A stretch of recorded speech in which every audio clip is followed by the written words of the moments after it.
Eso ya minshira umre no wadaje a wodi amaye ya na edu sabre ya yedi nkomo bebre fa apomuden ho medofo mananya wo say yetuatua waso ana wabre tie bi na so wo apomuden a utumi e bibia de nkwana menche e wasase so benya Faith Homeopathic Clinic e wa ha oni e ba bidi nkomo e wa apomuden mu ensem entuni of ne tie bi fabo ho ban da chitie bi afutusem no a wo de maye no ne nyina emoye Dr. Kankambuadu awosaye osofo free Faith Homeopathic Clinic ena no pay oni e ba bidi enkomo yi do mo akwa be da bia bokode eso Adom adwuma mu nso e bia ekoso kama de nyame ase says of peninsula ho ye oh boy adwuma de nyame ase adwuma se de wani tua no ne enso ye da foforo na media chair we are grateful na na ye bonkomo on say the bia ye buy camp of them was ya na me de say o ka chen crofo say e mo monye ne say ye tutu o waso because the bia ni mun sema eba now the bia da ye discover ya re foforo the bia da ye discover new health challenges enyoma sorry etia ya pomoden na onim say the raw material nyame de man nipa bia say je kobo bra no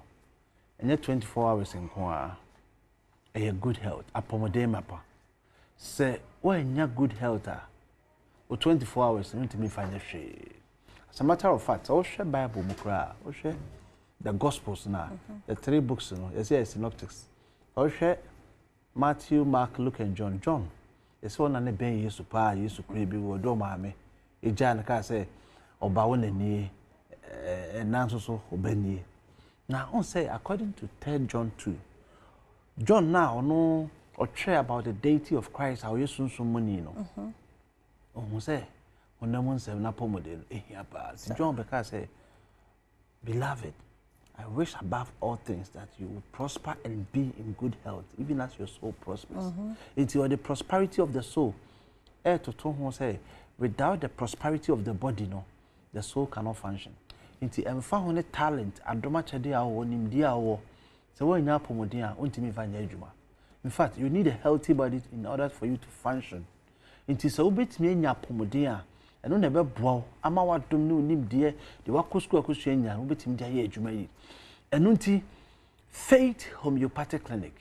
you say eba homeopathy ayaresema a holistic approach to health obi ho ameka say osu adunu mpa onumoduru a na bibi yaye no eno nti no wo sa nipa no homeopathy ayaresa no eboa pa if you say eba homeopathy ni mu a eho ena ye use akwanua samina efe no the alternative options it is how yare eno nti say yade bi na kan wanu mu ache ama say obra bo kra yemra be ba cha obra na yemfa akoponcha kwan so ensa yade yemfa physio ene massage so ensa yade shene so na kai say afiwe nyina ye si wo say self care awareness ya fi say wo do ni padua na media akoni aba no ona se bibi to a obehu enu nti bibi to a entempa na report na yentimi emo Faith Homeopathy say yakofa awompane ni bi dia ba onim say yewopane bi a oba say awodie no da so hye honkon ade a oye den aba o okay serious one pa na adanse a ekoso no ti usi Faith Homeopathic Clinic a ade ba ko a obehu pa o de opa ya akọ honom 3 pm nurses no mo ho no o ma wo papa iti about 3 pm no mo ma no pon school sa na do na ba ya be ka say sa wo crash e wo honom enu ti no yo ba na awo ho ye de ma wa obi ho kra wa open but for some reason na asa teko kra a face na the sika bank o pese o wu pa o se ma munye skala mo ye yanga mo pese mo bona mo je akwada na so ma ni hu se wonya ma me enso sabre obi ya eba be so bra Faith Homeopathic Clinic anopeya ye was Santa Maria Abuya Junction honum fa number no ye din komo na betimi afre 0547 710 940 0540 710 940 for you to see abran komo ye koso ya and na betimi afre 0547 57 84 94 0547 57 84 94 Freshisia na any komo na said the guso aye canon said the oba awo etimiteko no sana bema nso awo etimiteko na empempi no mema awo tekwa ya na eden pass obenyama na ko hospital because bema for say otimi sustain erection kwa dia otimi wo ba e be show we bema on say to the bia oyire say on ne da na nsuo ni nyina asan aba no kwaseme wo mne say nsuo a enkwamo ne active no enconsign ba a fresh condition be azoospermia ana oligospermia say be menya sa condition na ne nkwamo ne nyina awuwu ana say ebeye yurobi nkwamo no so te de koba say adwuma de obabo ne nyina all right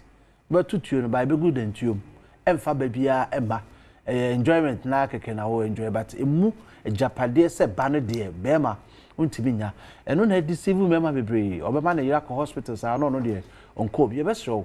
so what's our condition na fabra faith homeopathic clinic na embo condition bi ye fe no spondylosis e so wachika se na be so the lower discs a ewo osisi ho no na ye kasemu hawo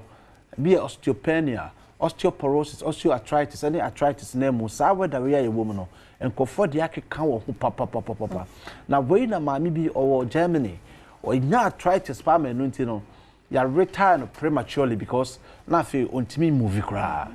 na oba Ghana obete faith homeopathic clinic oba ye no adanse a esi o maame na brabom no tese nwanwa kra obi a ode poma na nte no wato poma na twene a watimi asa come back to Germany a oye na dwuma kama nti say arthritis and how dia me show what wodi e faith homeopathic clinic ye ho dwuma gidigidi wo wani no ashase eprusu tienie Ghana Health Services I research media betu dwa me say Ghana has ya na say wiase nyinampo say glaucoma ifra wani a yentimi reverse ti the best na betimi I say who science na entempa no to anamon science ni bi na mebobo so woni na eprusu ekekawo to da bia na so yo wisi say dey ato abo aguso no so ye nto obo bi aguso sometimes so crowd me hu ngusie o wani so but unkwa na ohu say ngusie no mesrew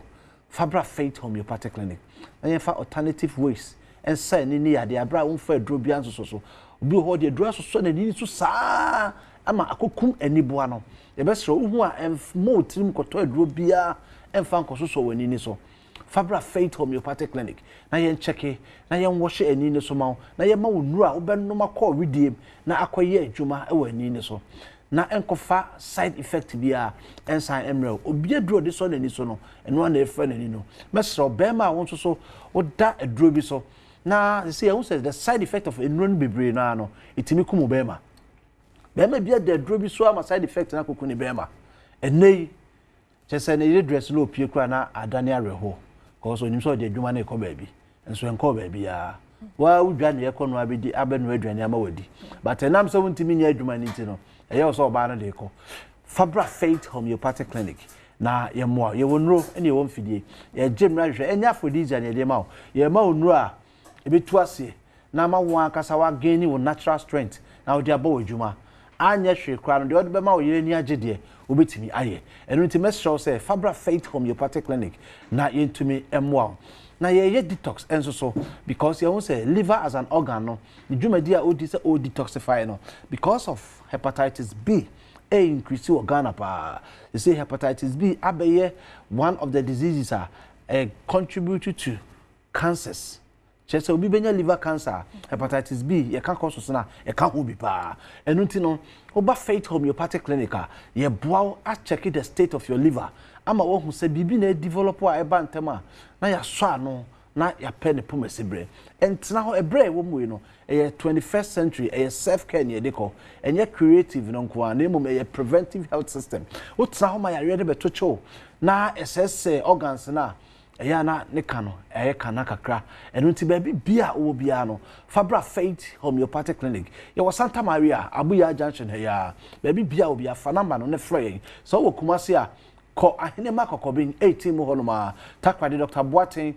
ewo Anaji police station enche honoma mo ko for do na mo call Landry Managers Road or Poly Junction so wo bogo so dia ye wo old aseda burger abronsan chi for numbers we na ye ncho branch a bebe bia wo no na wo so atimi aba be je wa yare hwe yale wo ya enu ti for number no sisi a 0540 710 940 0540 710 940 and I say 0547 57 84 94 0547 54 84 94 fair na empty emu na so apo modin sem no entimi enwe pay e da mo sesa no pay so motie yes yeah that say papa doctor Kankambodu free faith homeopathic clinic ena yetene nkano e da se pa mididi afia abankwa tamaklo yekoya good health ahosepe mamboatema eba e de ahosepe no atoa so e de amaye